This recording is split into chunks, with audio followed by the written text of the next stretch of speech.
시사톡 시시각각 김윤 국민의힘 서구울 당협위원장 김광진 민주당 전 의원 두 분 모셨습니다. 어서 오십시오. 예, 안녕하십니까. 아유, 자리가 차니까 한결 마음이 좋습니다. 네, 좋습니다. 지난주에 김광진 전 의원께서 자리를 비우셔서 앞으로는 잘 오도록 하겠습니다. 어디 특별한 데를 또 다녀오셨었잖아요. 그때. 예. 제가 이 방송 약속하기 전에 원래 잡혀놓은 일정이었었는데, 제가 전에 이제 문재인 정부 때 청와대에서 이제 일을 했지 않습니까? 근데 그 비서관 분들이 한 150분 정도 돼요. 전체 5년간 근무를 했던 사람이. 네. 근데 제가 그 모임의 총무거든요. 아주 중요한 자리네요. 예. 보면. 그래서 근데 이제 한번 대통령 뵈러 가자라고 하는 이제 모임이 결성돼가지고 단체 이제 비서관 분들 여러 명과 함께 1박 2일로 평산에 좀 다녀왔었습니다. 아, 그러셨군요. 건강히 잘 계시죠? 예, 건강히 잘 계시고 통도사 문화유산 해설 열심히 잘 해주셔가지고 날이 더운데 잘 들었습니다. 그러게요. 날이 너무 더워서 예. 네, 같이 만나시면 좋으시겠어요.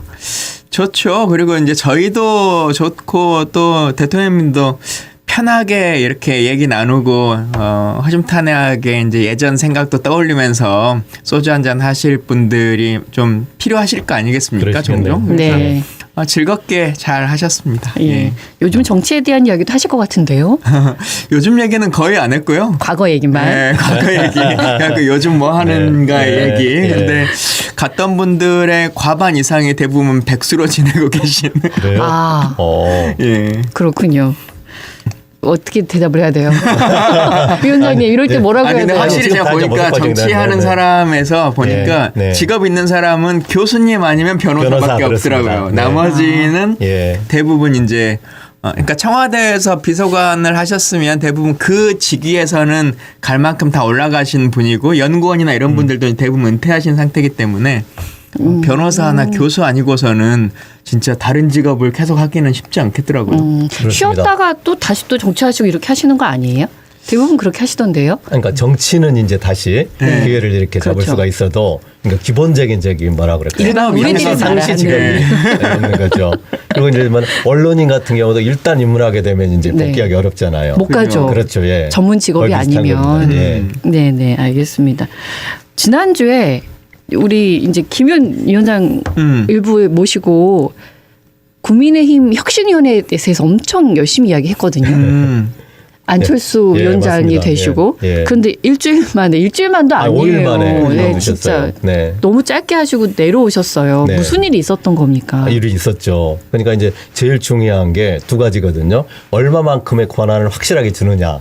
그러니까 기본적으로는 혁신위원장을 믿고 정권을 져야 되거든요. 그리고 혁신위원장이 주도해서 혁신위원회에서 내놓는 안에 대해서는 절대로 임의적이고 독단적이고 할 수가 없잖아요. 최소한 다수 당원들의 절실한 염원과도 맞아야 되고 국민들의 동의도 얻어야 이제 그게 현실성 있는 혁신안이 되는 거기 때문에 분명히 이제 비대위에서 권한을 줘야 되는데 그 권한을 사실상 전혀 주지 않는 상태에도 좋은 아이디어만 제안하라 이런 제안을 하니까 할 수가 있겠습니까? 그러니까 지난주 금요일에 오셔서 7월 7일이면 어떤 권한을 갖게 될지 알 수 있게 될 것이다라고 했었는데 권한이 없었던 거예요. 그래서 이제 딱 그리고 최소한도의 이제 그 전제 조건을 확인했거든요. 그 안철수 전 혁신위원장께서 뭐냐면은 두 가지. 그러니까 윤 대통령도 정확하게 책임지고 당에서 공식적인 정리를 해야 된다. 이거 하나 하고 그다음에 그 황당한 후보 교체 사태가 있었지 않습니까? 그거 오밤중에 그 부분에서 그걸 주도했던 최소한도 그때 당시에 지도부는 책임을 져야 된다. 그러다 보니까 이제 명시적으로 말하지는 않았지만 그때 당시 이제 권성동, 권영세 두 분으로 딱 될 수밖에 없는데 여기에 대해서 명시적인 책임을 져야 된다 했을 때 그걸 거부해 버렸거든요. 그 얘기는 뭐냐면은 문의만 어찌 보면은 혁신위원장이 이렇게 그럴듯하게 이렇게 하지 실질적으로는 권한도 주지 않고 그 의사가 없다 이렇게 받아들일 수밖에 없잖아요. 그래서 저는 안철수 위원장으로서는 달리 선택의 여지가 없는 상황이었다. 저는 그렇게 보고 그래서 있습니다. 이제 혁신위원장 자리를 내려놓고 당대표로 출마하겠다라고 말씀을 하셨었어요. 메스 정도의 수술을 그래도 이렇게 하려고 마음을 딱 먹고 계셨던 건데 그거조차도 거부한다는 건 제가 볼 때는 이미 정치적으로는 국민의힘 사실상 지금 사망 상태인 건데 그것조차도 받아들이지 못하는 거고 그렇다면은 마지막 구당을 위해서는 직접 나서서 이제는 메스가 아니고 본인이 얘기하셨어요. 칼을 내가 직접 들겠다 이렇게 하실 수밖에 없는 상황인 거죠. 이제 혁신위원장에 새로 이제 윤희숙 여의도 연구원장이 임명이 됐는데 네. 뭐 만족스러우세요? 아니 당원들은 어떻게 보나요? 예, 그냥 지금 저한테 물어보시지만 회의적이시죠. 예, 그래도 물어는 그거 봐야 뭐냐면 되니까요. 더더군다나 네. 윤석 위원장이 또 스스로 한계를 지어버린 게 자기가 인적 청산 문제에 대해서는 자기 일이 아니다라고 이렇게 밀어버렸거든요. 네. 그렇기 때문에 뭐 제가 볼 때는 거의 의미 없다. 안타깝지만 그런 상황이다. 이렇게 생각이 듭니다. 김광진 전 의원께서는 어떻게 보세요? 인적 쇄신이 가장 기본 아닙니까? 근데 이제 혁신위원회가 출범하면서 바로 인적 쇄신의 권한을 가질 수 있을 건가에 대해서는 좀 고민해 보긴 해야 됩니다. 뭐 국민의힘만의 문제가 아니라 정당의 구조 여러 가지 봤을 때. 그러니까 이분들을 바로 탈당을 시킬 수 있을 만큼의 위법성이라고 하는 것을 바로 말할 수 있을 것인가. 그러니까 정치적 도의와는 좀 별도의 문제로서 그래서 쉽지는 않을 거고 예를 들면 총선 시기에 전권을 행사할 수 있는 그 당대표나 아니면 뭐 혁신위원장이라면 공천을 배제하거나 아니면 뭐 다른 방식으로 정치적인 생명을 좀 끊는 방식이 가능할 텐데 있는 현직 의원에게 그런 권한을 행사할 만큼의 힘이 부여되는 것인가 혁신위원회에 잘 그러지 않는 것 같고요. 특히 혁신위원회가 운영이 되려면 정상적으로 권한을 부여해 주는 지도부가 있어야 됩니다. 네. 그러니까 예를 들자면 민주당으로 봤을 때 예전 김상조 혁신위원회 같은 경우가 있을 때는 지도부가 정상적으로 운영되는 과정에서 정말 당을 좀 바꿔보자라는 것으로 위임이 이제 됐었던 거죠. 그리고 그것을 받아서 집행할 지도부가 존재합니다. 네. 그럴 때는 혁신이 가능하거나 아니면 문재인 후보가 당대표 시절 그 당시에 대통령 후보가 되는 그 과정에 있는 시기일 때 대표직을 내려놓고 그 국민의힘으로 가셨던 분 누구시죠? 그분 김종인 대표에게 이제 물려주지 않습니까 비대위를. 예. 그런 경우처럼 사실상 그 혁신이나 비대위가 행사하는 권한을 지지할 메인 그룹이 존재한다면 가능한데 네. 지금 국민의힘은 뭐 안철수 대표의 문제나 누구의 문제라고 탓할 수 있는 것이 아니라 혁신이가 아무리 조언을 낸들 그걸 받아들일 수 있을 만큼의 권한을 행사할 단일 지도부가 없다는 거죠. 네, 가장 큰 문제점이군요. 예, 각각의 계파가 그냥 다 소수의 지분만을 가지고 있는 상태이기 때문에 공통적으로 이걸 받아서 행사할 수가 없어서 아마 안철수 대표도 내가 괜히 침몰하는 배에 바지 사장만 할 필요는 없다라고 하는 생각으로 잘 판단하신 것 같습니다. 예, 근데 처음부터 그걸 모르셨을 것 같지는 않은데. 아니, 그래도 이제 뭐냐면은 현실 인식이 너무 동떨어져 있었던 거죠. 실질적으로 그러니까 얘기를 해보니까. 여러 가지 그러니까 송원석 비대위원장 체제 하에서 나름대로 이제 고민이 있어서 이제 안철수 외에는 대안이 없다 이렇게 해서 이제 혁신위원장을 제안하고 그걸 또 기꺼이 수락했던 것인데 그 부분의 인식 차이가 막상 하려고 보니까 너무 컸던 거죠. 네. 사실 그 직을 가지고 계셨던 대선 이후에 비대위원장이 있으시지 않습니까? 근데 그 비대위원장 분이 5개 요구안을 혁신안을 제시했는데 비대위원장이 직접 발표하는 것조차도 거의 받아들여지지 않았거든요. 근데 그분이 지정한 혁신위원회가 구성된 것에서 뭔가 이루어질 수 있다라고 하는 것은 쉽지는 않았던 구조인 것 같습니다. 예. 그러면 지금 국민의힘 혁신위원회에서 뭐 어제 첫 회의를 하긴 했었는데 이런 것도 그다지 힘이 실리지 않는군요. 네, 알겠습니다. 그래서 전당대회 준비위 정도죠. 어차피 8월 지금 중순 내지는 늦어도 하순에 치러지게 될 전당대회에 어느 정도 이제 당원들이 뽑은 정통성 있는 지도부가 들어와서 얼마나 해낼 것인가 그게 관건일 것 같습니다. 그러게요. 너무 또 추락하고 있어서 지지율도 국민의힘이 그러네요. 네. 과정이라 뭐 저희도 제가 국회의원 할 때 그때 민주당이 많이 추락했었거든요. 그 당시에. 근데 문희상 의원이 비대위원장을 2번 하신 적이 있는데 문희상 의원이 매번 하시던 말씀이 있었습니다. 망하려면 확실히 망해야 재기가 가능한데 어설프게 망해서 이거 국민들에게 차라리 확 망하면 다음에는 좀 그래도 좀 도와줘야 될 텐데 뭐 이런 마음이라도 드는데 어설프게 있는 상태로 있으면 이걸 도와줄 마음이 도와줄 마음도 없어지기도 하고 뭔가가 제대로 진도도 안 나가니까 흐지부지해 보이기만 하고 그래서 망하려면 확실히 망해야 되니까 이번 비대위는 좀 망하게 하는 일을 열심히 해보겠다 이제 이런 말씀을 하시기도 했어요. 근데 그 말이 지나고 나니까 참 맞는 말씀이신 것 같더라고요. 예, 공감 갑니다만. 공감 가는 정도가 아니고요. 네. 아까도 제가 그 인식의 차이가 크다고 말씀을 드렸는데 객관적으로 지금 완전히 망한 상태거든요. 네. 근데 망한 상태인데 지금 뭐 그건 비밀도 아니니까 지금 국민의힘이라는 건 영남권 현역 의원들의 기득권 카르텔이거든요. 네. 이게 어떤 식으로든 이제 살아남기 위해서 지금 이제 망한 상태인데도 시간 벌게 하고 버티고 있는 이런 양상입니다. 그래서 이제 단순히 우리가 이제 어렵지만 인적 청산을 얘기하는 게 다른 맥락이 아니고 그 부분이 최소한 전제가 되지 않고서는 명백마디 좋은 얘기를 해도 안 먹히는 그런 상황이다. 우리는 그렇게 보고 있는 겁니다. 김 위원장께서 좀 어깨 힘 좀 들어가셨으면 좋겠어요. 우리 이제 반성한다. 다 같이 새로운 당으로 거듭나려고 한다라는 얘기가 나올 수 있었으면 좋겠습니다. 윤석열 전 대통령이 재수감이 됐지 않습니까? 예. 재수감 결정 어떤 의미를 갖고 있다고 보십니까? 사실은 재수감을 논의할 문제가 아니라 지기현 판사가 처음에 풀어준 것 자체가 잘못인 거 아니냐라고 하는 게 많은 국민들의 생각인 것 같습니다. 그렇기 때문에 뭐 이거는 다시 정의가 바로 섰다 뭐 이런 평가를 내릴 정도의 수준은 아닌 것 같고요.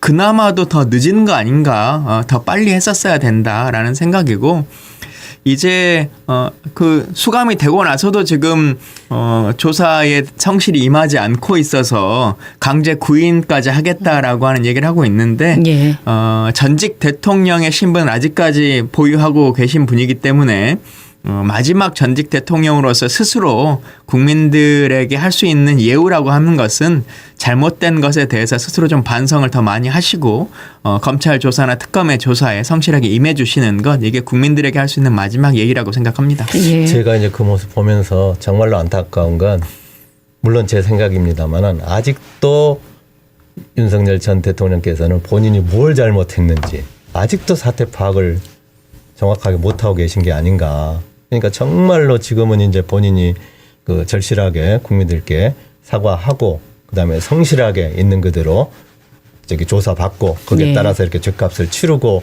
하겠다라고 하는 그런 이제 최소한도의 저는 표명이 있어야 되는 그런 상황인데도 아직도 모르고 계신다. 저는 그렇게 보여집니다. 근데 이제 와서 사과한들 국민들이 아유 그러셨군요 하지는 않을 것 같습니다. 아니 그렇죠 하더라도 너무 늦었기 때문에 이건 아무리 저기 늦더라도 늦는 법 없습니다. 할 건 해야죠. 그거조차도 알겠습니다. 본인이 안 하고 계시니까 이걸 어떻게 국민들이 근데 정치가 뭐 본인만의 그런 것도 있습니다만 누군가와 함께 하는 건데 그래서 정당이 있고 정당이 추천해서 대통령이 되고 뭐 국회의원이 되고 이렇게 하는 거지 않습니까? 윤석열 대통령이 어쨌든 국민의힘이라고 하는 정당의 힘을 가지고 대통령이 되셨잖아요. 이 사과라고 하는 것이 본인의 어떤 것만의 문제가 아니라 그래도 자기를 위해서 운동을 해줬고 있는 동안에 3년간 지지를 해줬던 국민의힘과 그 당원들에게 줄 수 있는 선물일 수 있는 거거든요. 그러니까 지금 국민의힘의 사람들이 윤석열 대통령에 대해서 단절을 정확히 못하는 것이 어쨌든 자기들이 모셨던 대통령이 사과 반성이나 이런 참여를 안 하기 때문에 그렇습니다. 스스로 칼을 먼저 못 꽂는 겁니다. 이제 그러면 자기가 자신을 함께 해줬던 사람들을 위해서라도 먼저 좀 내려놓을 걸 내려놓고 혹은 내가 죽더라도 너희들은 살아라 라고 하는 것을 좀 던져줄 수 있어야 정치적 리더인 건데 지금 그조차도 안 하고 계신 거기 때문에 그런 의미하고 또 연결 지을 수 있겠군요. 근데 그뿐만이 아니라 그냥 부하들이 잘못했어라는 것으로 내 잘못을 아예 전가시키고 있지 않습니까? 그러니까 그런 모습까지 보게 되니까 정말로 이제 제가 좀 이렇게 속된 말입니다만 참 못 팔린다고 그런 말을 제가 이렇게 할 수밖에 없는 참으로. 근데 사실 그렇게 본인이 진술하는 순간부터 경호처장을 비롯해서 자기가 믿었던 사람들이 또 이제 국무위원들이 이제 스스로 이제 배신을 해버리는 상황이 되지 않습니까? 뭐 배신하기보다는 진실을 말하기 시작해 버린 거기 때문에 아마 본인이 안고 가겠다라고 하는 거였다면. 그래도 전직 대통령이기 때문에 다른 사람들이 뭐 하는 발언보다 훨씬 더 무게감 있게 재판부나 이런 것에도 받아들였을 겁니다. 근데 본인이 저렇게 해버리면 아무 우군도 없는 상태로 아주 초라하게 인생의 마지막을 보내게 되는 거겠죠. 예, 그렇군요. 민주당 내 분위기는 어떻습니까? 당연하다 뭐 이런 예, 기록이 이 있겠군요. 부분에 대해서는 더 논평이 크게 필요하지 않는 당연한 일인 것 같습니다. 알겠습니다. 이제 김건희 씨에 대한 수사도 지금 확대가 되고 있는데 이 부분은 어떻게 보고 계세요? 김건희 이제 특검도 시작을 했고 사실 이제 김건희 특검과 윤석열 대통령의 특검이 겹치는 부분들이 많이 있지 않습니까? 네. 특히 이제 김건희 여사가 본인 스스로가 권한을 가진 분이 아니기 때문에 법적으로 그러니까 직권남용이라는 것이 사실 법적으로 성립되질 않습니다. 네. 권한이 없는 자이기 때문에. 근데 예전에 최순실 사건 같은 경우는 최순실이라는 사람이 직접적으로 권한이 없어도 이제 대통령이 행위를 함께 동참해 준 것을 가지고 이제 문제가 됐었던 것인데 박근혜 대통령이. 네. 지금 같은 경우는 그 단순히 대통령뿐만 아니라 부부관계라고 하는 것이 명확하고 예전 박근혜 최순실 사건일 때 경제공동체라고 하는 단어 이제 떠오르지 않습니까? 네. 근데 이분들은 법적으로 부부기 때문에 명백한 경제공동체의 관계입니다. 네. 그래서 지금 뭐 도이치모터스 사건에부터 시작합니다마는 그 고속도로 문제, 고속도로. 뭐 여러 가지 사건들이 다 예를 들면 백 하나를 받는 것도 경제 공동체로서의 역할이 부여되는 거지 않습니까? 그래서 두 가지 사건들이 겹칠 것 같고요. 특검에서도 두 특검이 여러 인터뷰를 하던데 사건들을 쪼개서 이 사건은 우리가 먼저 해서 저쪽으로 토스하고 어떤 사건은 우리가 조사를 해서 저쪽으로 토스하고 예. 특히 이제 최상병 사건의 무마 의혹 같은 경우는 이게 청와대 안에서 벌어진 일이긴 한데 대부분의 사람들이 그 무마의 관여가 여사의 지인과 그 힘이다 지금 이렇게 생각하고 있기 때문에 네. 양 특검이 이제 공조를 같이 잘하고 있는 것 같습니다. 예. 하여튼 일단 분명한 것은 이제 더 이상 뭐 거짓이 이렇게 계속될 수 없고 있었던 일들은 제가 볼 때는 뭐 샅샅이 네. 다 나올 수밖에 없는 상황이고 지금의 특검팀들이 그 진행하고는 수사 속도로 봤을 때는 올해 연말까지 이렇게 가지도 않을 것 같습니다. 제가 볼 때는 뭐 나올 건 뭐 빨리빨리 그런데 나오고. 수사해야 되는 내용이 워낙 방대해서 이게 수사 범위가 이제 확대가 될 예정이잖아요. 네. 그래서 국민의힘 내부에서는 우리에게까지 오는 것 아니냐라는 네. 얘기가 있어서 분위기가 그게 이제 아까 말씀드렸지만은 그 지금 혁신을 저지하는 그런 어떤 세력들의 버티기와도 그게 다 사실은 관련이 돼 있다. 라고 이렇게 볼 수밖에 없습니다. 한덕수 전 국무총리도 그렇고 거기까지도 사법 처리를 이어질 수 있다는 전망이 있는데 그러니까 한덕수 총리나 국무위원 그러니까 내란에 동참하거나 동조했던 사람들은 수사가 확대됐다라고 말하는 것은 어폐가 있는 것 같습니다. 그거는 원래 이제 수사 받아야 되는 원래 당연히 내란죄에 대한 수사 범주 안에 공범이라고 봐야 되기 때문에 네. 그 부분을 확대됐다고 저희가 말할 수는 없을 것 같고요. 이제 국회의원의 범주라고 봐도 사실은 지금 뭐 이제 차기 당권 주자로 거론되는 분 중에 안철수 의원 같은 경우는 특히 이제 최상병 특검에서도 유일하게 국민의힘에서 찬성표를 몇 차례 특검에서도 이제 하셨던 분이기 때문에 좀 자유로운 측면이 있고 한동훈 전 대표 같은 경우는 내란이 벌어졌을 때 본인이 국회의원이 아님에도 불구하고 의원들과 함께 국회로 들어가자라고 하는 것을 지시를 했고 의원이 아님에도 본회의장에 들어갔던 이제 분이지 않습니까? 네. 근데 분명히 내란이 일어났고 이걸 저지해야 된다라는 당 대표의 어떤 입장들이 있고 했음에도 불구하고 원내대표가 당사로 사람들을 뺐단 말이에요. 예. 그러니까 이런 경우에 과연 공범으로서의 역할이 있는 것이냐 아닌 거냐라고 하는 부분에 대한 조사까지는 당연히 이루어져야 되는 것이지 이것을 정치적 탄압이다라고 말할 수 있는 것은 아니다. 저는 이렇게 생각합니다. 그래서 이제 국민의힘에서는 계속 뭐 정치 보복이다라는 얘기를 하고 있거든요. 예, 그건 이제 그 이해 당사자들이 버티기 하는 것과 저는 관련이 있는 거고 그럼에도 불구하고 제가 지금 특검팀에서 조금은 이건 지나치지 않는가 하는 부분이 있다면은 예를 들면 지금 가장 큰 3개 특검 중에서 지금 그 질과 규모가 제일 큰 게 그 내란 특검이지 않습니까? 내란 특검에 이제 그 군인들 조사하는데 위관급까지 지금 소환해 가지고 조사를 하더라고요. 이런 부분들에 대해서는 제가 볼 때는 뭐 나름대로 사정이 있을 수도 있는데 일단 이제 볼 때는 조금 과잉으로 갈 가능성도 있지 않는가 하는 우려는 조금 듭니다. 예, 일단 그러나 어쨌든 저는 그건 뭐 나름대로 저는 뭐 특검이 그 성실하게 자기 어떤 역할을 다 할 거라고 일단은 저는 좀 신뢰하는 거고 그건 스스로 그건 알아서 조절해 나갈 수 있지 않을까. 만약에 좀 지나친 부분이 된다면 검찰의 수사 기조를 좀 보면 아무래도 이재명 정부가 들어선 전과 후가 확실히 확연히 다릅니까? 다르죠. 이제 다른 것도 있고, 근데 사실은 지금은 특검이 중심이 돼서 조사를 이루어지고 있는 것이기 때문에 이 부분은 이재명 정부가 돼서라고 하는 것으로 말하기보다는 특검이라고 하는 특수성상 발생하는 것이고, 생각해 보시면 박근혜 특검이라고 하는 것에 특검 임명장을 박근혜 대통령이 발행하셨거든요. 네. 그래서 그 당시에 대통령임에도 불구하고 그 일이 벌어졌던 겁니다. 특검 진행이라고 하는 것이. 그래서 당연히 특검이라고 하는 특성상 일반 검찰과는 다른 속도감과 다른 방식으로 진행될 수밖에 없다라고 봐주시면 되겠습니다. 그리고 이게 꼭 알겠습니다. 이재명 정부라기보다는 일정한 정도 제가 볼 때는 좀 검찰 그 조직의 어두운 저는 속성이라고 생각이 드는데 죽은 권력에 대해서는 굉장히 그 잔인합니다. 예. 근데 지금은 당연히 해야 되는 일을 하고 있는 거니까요. 이렇기 때문에 국민의힘에서 윤 정부 시절에 그렇게 거부권을 날려가며 특검을 통과시키지 않았던 건 아닌가라는 생각이 듭니다. 1부 여기서 마치고요. 2부에 두 분 모시고 다시 이야기 이어가도록 하겠습니다. 김광진 민주당 전 의원, 김윤 국민의힘 서구을 당협위원장과 함께하고 있습니다.